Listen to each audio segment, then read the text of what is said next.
Canada, tell me if this sounds familiar. You walk into the grocery store thinking you're just grabbing a few basics. Bread, milk, veggies, maybe some meat. Nothing crazy. And then you get to the checkout, and the total looks like you accidentally bought an entire wedding buffet. That moment where you stare at the screen thinking, wait, how is it this high? Yeah, that feeling. It's happening to a lot of us, and it's not random. Grocery prices in Canada are rising in a way we haven't seen in years. And if you've been wondering why everything suddenly feels so overpriced, stick around. Because what's going on behind those rising numbers actually matters more than most people realize.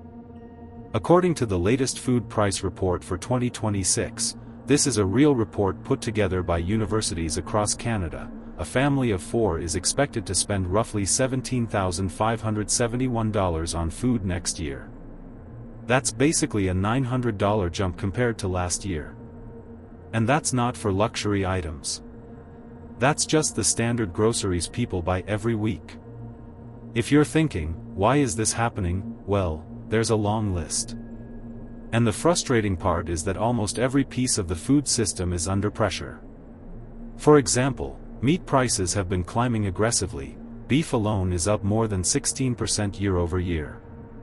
And the same thing is happening with vegetables, coffee, and everyday pantry basics.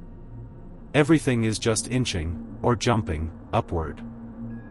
Now here's the part that hits hardest. As of now, about 8.7 million Canadians are living in food-insecure households. What that means is simple: people are struggling to afford enough food. It doesn't mean they're starving, but it means groceries are so expensive that they're running out early, cutting back, or choosing cheaper, less healthy options. And if you're living alone, renting, or raising kids while juggling bills, you already know how quickly that adds up. For a lot of people, it feels like the math just doesn't work anymore. The same grocery run you did last year, even if you bought the exact same stuff, now costs significantly more. And when you're trying to budget, that becomes a real problem. You might start dropping meat from the menu. Maybe you switch to frozen veggies. Maybe you avoid certain aisles entirely. And even then, the bill can feel like it's trying to ruin your week. So let's break down why this is happening in a way that makes sense. First, the cost of producing food has gone up. Farmers are paying more for feed, fertilizer, equipment, and fuel. When it costs more to run a farm, the price of the final product goes up too. Second, the supply chain, which basically means everything involved in getting food from the farm to your store, has been hit with shortages, delays, bad weather, and higher shipping costs. Think of it like a domino effect. One small slowdown makes everything more expensive by the time it reaches your cart. Third, inflation hasn't vanished. You hear people say, inflation is cooling, but that doesn't mean prices are going down, it just means they're rising slower than before. Food, on the other hand, hasn't slowed down at all. It's rising faster than almost anything else. Fourth, global factors, like conflicts, droughts, or spikes in commodity prices, affect Canada too.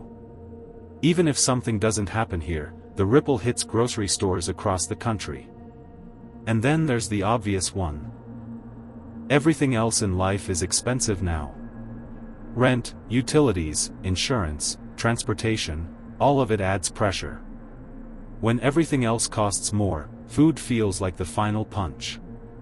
If you're average middle class, living paycheck to paycheck, or even just trying to stay ahead, these prices aren't just annoying, they're exhausting.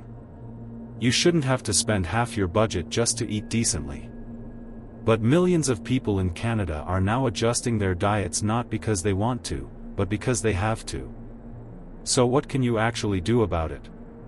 Nothing magical, but you can reduce some of the pressure in ways that are realistic. Buying in bulk when things are on sale helps, especially for staples. Freezers are your best friend. Cheaper protein like beans, lentils, eggs, or cheaper cuts of meat can save a big chunk of money over time. Cooking larger batches, planning meals ahead, and keeping leftovers in rotation can make a difference too. It sounds simple, but it works. Discount stores and local markets are becoming important again. Sometimes they beat big chains by a long shot. And keeping a mental note, or using an app, to track your grocery spending can help you spot patterns so you know what's draining your wallet the most. And look, if you're really struggling, don't ignore local supports.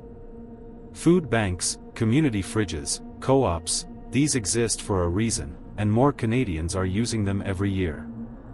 There's zero shame in staying fed. The truth is, this isn't just a food story. It's a cost of living story.